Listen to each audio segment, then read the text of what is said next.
حسین نو کے سنا پہ چڑھ کے بتا گئے تھے یزیدیوں کو جہاں جہاں تم ستم کرو گے وہاں وہاں کربلا بنے گی. بعید نہیں ہے کہ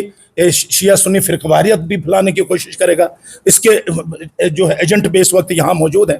اور وہ ایک مسلکی جنگ، کیونکہ ان کا یہ پرانا فارمولا ہے کہ ڈیوائڈ اینڈ رول کا، وہ بھی استعمال کرے گا. اور یہ صاف واضح ہے اس وقت. اب ان کا جو چارٹر آف ڈیمانڈ ہے اس کو ہم ٹوٹلی انڈوز کرتے ہیں. ان کا چارٹر آف ڈیمانڈ یہی ہے کہ جناب یہ جو سیل ٹیکس اور پلس ایک دوسرا جو ٹیکس جو ان کے اوپر لگ رہا ہے جو پہلے نہیں لگتا تھا وہ ابھی سے شروع کیا ہے انہوں نے، تو اس کو انہوں نے ریجیکٹ کیا ہے، اس کو ہم انڈوز کرتے ہیں. رہی بات اگر حکومت نے ان کے اوپر کوئی پریشر کرنے کی کوشش کی یا ان کو جو ہے طاقت کا وہاں پہ استعمال ہوا تو پھر یہ حکومت جو ہے اس کو ہم خبردار کرتے ہیں کہ یہاں گلگت بلتستان بھر میں جو ہے ان کے لیے چھپنے کی جگہ نہیں ملے گی. اس وقت جو ہے جہاں جہاں لوگ ہوں گے وہاں وہاں اپنی سڑکیں بلاک ہوں گی، وہ لائحہ عمل جو ہے وہ تاجران دیں گے اور اس کو ہم فالو کریں گے. اس وقت جو پابندی یہ لگا رہے ہیں وہ کسی کے اشارے پہ ہو رہا ہے، بلکہ کھل کے ہم بات کریں چونکہ اس وقت آپ کا پاکستانی جو رجیم ہے وہ امریکہ کی غلامی میں کھل کے گئے ہوئے ہیں اور امریکن کے کہنے پر یہ کوشش کر رہے ہیں کہ وہ اجتماع جو کہ عالم اسلام کا وہ بڑا اجتماع ہے جو مظلوموں کے حق میں اور ظالمین کے خلاف وہاں سے ایک تازہ دم ہو کے جو دستے آتے ہیں، ان کی خواہش یہ ہے کہ وہ کسی طریقے سے اس اجتماع سے لوگوں کو روکے. جو صوبائی حکومت ہے اس کو بھی متنبع کرنا چاہتے ہیں اور وفاقی حکومت سے بھی ہم یہ ڈیمانڈ کرتے ہیں کہ تاجران کا جو ڈیمانڈ ہے وہ 100% جو ہے جینیون ڈیمانڈ ہے. ان کا کوئی ایسا ڈیمانڈ نہیں ہے کہ جس کو حل نہ نکلے. آج سے پہلے آپ کو پتہ ہے جب NLC وہاں نہیں گئی ہے تو تب تک سموتھلی وہ سلسلہ وہاں پہ کاروبار کا چل رہا تھا. جس دن NLC نے وہاں پہ انٹری دی اس کے بعد سے تاجران جو ہیں وہ وہاں پہ پریشان ہیں. تو ہم سمجھتے ہیں کہ NLC کے ذریعے یہاں کے مقامی لوگوں کو بے روزگار کرنے کا جو سلسلہ ہے وہ انتہائی خطرناک ثابت ہوگا. پھر ایسا نہ ہو کہ گلگت بلتستان بھر میں NLC کے لیے دیگر شعبوں کے اندر بھی جو ہے مسائل پیدا ہوں. جہاں پہ یہ سنسیر ہے وہاں پہ کوئی تھریٹ نہیں ہے، وہ سمودلی اپنا کاروبار بھی کرتے ہیں، وہ سمودلی وہاں پہ سفر بھی کرتے ہیں اور اس خاص ایجنڈے کے تحت جو ہے یا تو وہاں پہ مسافروں کو مار کے اصل اہداف جو ہے ان کا وہاں کے زائرین کو روکنا ہے. پاکستان میں آج انسرجنسی نہیں ہے، پچھلے ایک دہائی سے زیادہ عرصہ ہوا انسرجنسی ہے. اس کے باوجود وہاں ہر سال ہزاروں کی تعداد میں نہیں لاکھوں کی تعداد میں بائی روڈ رمضان بارڈر سے اور زائدان بارڈر سے جا رہے ہیں اور گورنمنٹ ان کو سیکورٹی دے رہی ہے. لیکن ابھی اچانک کیا ہو گیا؟ 10 دن پہلے، 15 دن پہلے، 20 دن پہلے یہی وزیر داخلہ محسن نقوی تہران میں جا کے ایران کے اور اس کے عراق کے وزیر داخلہ کے ساتھ جاتا ہے کہ جناب ہم ان کو سب لوگوں کو بہترین فیسلٹیٹ کریں گے. لیکن ابھی اچانک کیونکہ ہم یہ سمجھتے ہیں تانے بانے امریکہ سے ملتے ہیں، ان لوگوں نے دیکھے تو اب ایک سینٹ کام کوئی جرنیل جس نے جناب غزہ کے اندر مسلمانوں کا خون بہایا ہے اس جرنیل کو لا کے ہمارے صدر پاکستان کو ہار پہناتا ہے. ہمارا وزیر اعظم ٹرمپ جیسے قاتل اور فاجر شخص کے لیے جناب امن کا نوبل انعام دینا چاہتا ہے. تو ہم سمجھتے ہیں یہ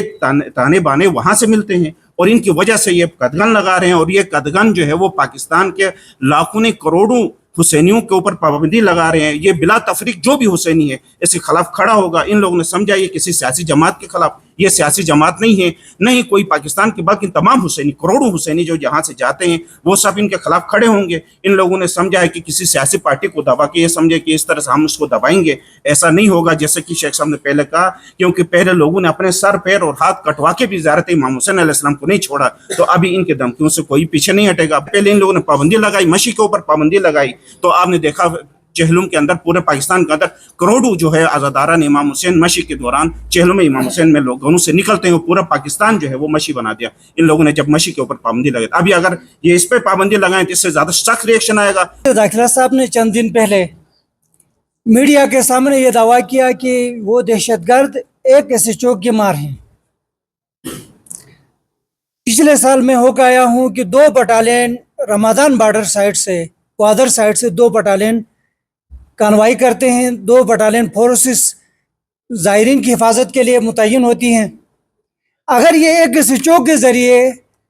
دہشت گردوں کو روک سکتے ہیں، ان کو قلعہ کما کر سکتے ہیں،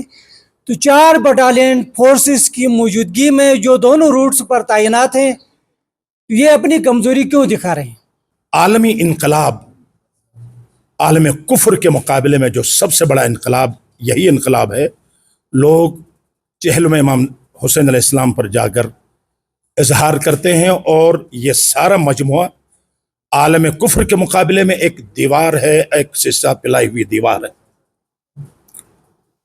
ان اجتماعات, اسلامی اجتماعات سے یہ کوئی سیاسی ایجنڈا نہیں ہے, مکمل ایک عقیدتی بات ہے کہ جس میں سنی شیعہ سب حسینی, وہاں حتی غیر مسلم بھی جو حق و حقیقت سے آشنا ہیں وہ بھی وہاں حاضری دیتے ہیں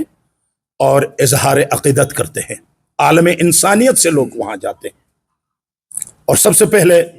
میں آپ صحافی حضرات کا بہت تہ دل سے, دل کی اتھاہ گہرائیوں سے آپ کا بہت شکریہ ادا کرتا ہوں کہ شارٹ نوٹس پر آپ نے تشریف لایا, اور ہم امید بھی رکھتے ہیں حکام بالا تک یہ آواز پہنچائیں, اور یہ مجلس وحدت مسلمین کی طرف سے اور قائد وحدت علامہ راجہ ناصر عباس جعفری کے حکم سے ہم یہ پریس کانفرنس آج کرنے جا رہے ہیں. اور صرف پریس کانفرنس پر اکتفا نہیں کریں گے, اگر علامہ اور قائد وحدت اگر ہمیں حکم دیں گے تن من دھن اس چیز کے لیے قربان کرنے کے لیے ہم تیار ہیں, جو آج وہ بھی اسلام آباد میں پریس کانفرنس کر کے لوگوں کو, حکام کو وہ آگاہ کر چکے ہیں اور کر رہے ہیں. اور آپ جانتے ہیں کہ یہ ایک شعائر خدا ہے, اور ہمیں بڑی خوشی بھی ہوئی تھی کہ یہ محسن نقوی اور اس کی ٹیم جو ہے وہ دونوں وزرائے داخلے سے مل کر ان زیارات کے لیے انہوں نے بات کی, تو ہم سمجھ رہے تھے کہ واقعاً جو ایک عرصے سے یہ مسئلہ ہے یہاں سے تافتان جانا, اور وہ مسئلہ جو آج کا نیا کوئی پیدا نہیں ہوا ہے, اور تب تو اس زمانے سے اب تک سیکورٹی کے اس پر جو ہے نا کوئٹہ سے تافتان تک انوائی کے طور پر وہ لے جا رہے تھے, اور اب بھی سلسلہ وہی ہے. تو اچانک وہاں بات کر کے سب کو امیدیں دلانے کے بعد, اب آپ کو پتا ہے کروڑوں روپے لوگوں نے خرچ کیا ہے, بسیں اس وقت بک ہو چکی ہیں, ہوٹل اس وقت بک ہو چکے ہیں, اور تمام اخراجات انہوں نے کیا ہے, اور ویزوں کے لیے سب کرنے کے بعد اچانک اس چیز کو بند کرنا یہ ہماری سمجھ سے بالا تر ہے. پاکستان اتنا کمزور بھی نہیں ہے کہ کوئٹہ سے تافتان تک حفاظت کر کے زائرین کو نہ پہنچائیں, اور اس سے ہمیں تو کبھی کبھی ایک عالمی سازش کی بو بھی آ رہی ہے, کہیں اور سے کوئی یہ مسئلہ تو نہیں ہے, کیونکہ آج آپ کو پتا ہے کہ عالم اسلام عالم کفر کے مقابلے میں اس وقت عالم اسلام مد مقابل ہے, اور آپ دیکھ رہے ہیں کہ بیت المقدس کے اوپر جو جارحانہ قبضہ, اور فلسطین کے اندر غزہ کے اندر ہزاروں بچے اس وقت بھوک اور پیاس سے مر رہے ہیں, اور 58 ممالک اس وقت مسلمان, اربوں مسلمان موجود ہیں, کوئی پرسان حال نہیں ہے. اور ایسے میں جب ان کو کوئی کسی نے جواب دیا تو آج اپنے آپ کو سپر طاقت کہنے والے, اپنے آپ کو فرعون سمجھنے والے, آج وہ سمجھ گئے ہیں کہ ہم واقعی استکبار ہیں. آپ کو پتا ہے نا قرآن میں بھی لفظ استکبار استعمال, ابا واستکبر وکان من الکافرین. آپ کو کیا پتا کہ استکبار کیا ہے اور تکبر کیا ہے؟ تکبر استکبار میں فرق یہ ہے, جس کے پاس کچھ نہ ہو جو بھڑکے مارتا ہے اس کو کہتے ہیں مستکبر, اور جس کے پاس کچھ ہو اس پر ناز کرے اس کو کہتے ہیں تکبر. قرآن نے یہ لفظ استعمال, تکبر نہیں کہا شیطان کو, کہا کہ یہ مستکبر ہے, ان کے پاس کچھ ہے نہیں, جو کہہ رہا ہے خالی ہے. مثلا ایک دولت مند ہے, اس پر دولت پہ ناز کرے, یہ تکبر ہے. کسی کے پاس پائی بھی نہ ہو اور پھر وہ اپنے کچھ کپڑے پہن کر لوگوں کو دکھائے کہ میں دولت مند ہوں, یہ استکبار ہے. اور یہ ساری استکباری طاقتوں کے اندر, کیونکہ تیل ہمارا, سب کچھ ہمارا, یہ صرف اور صرف اپنے آپ کو سپر طاقت کہہ کر دنیا کے ساتھ مقابلہ, اور گریٹر اسرائیل سے لے کر تمام عرب ممالک کو بھی شامل, فرات سے لے کر نیل تک قبضہ کرنا چاہتے ہیں. اور انشاءاللہ تعالی ومکروا ومکر اللہ واللہ خیر الماکرین, اور یہ بھی منصوبے بناتے ہیں, اور اللہ بھی منصوبے بناتا ہے, اور اللہ کے منصوبے سب سے بہترین منصوبے ہوتے ہیں.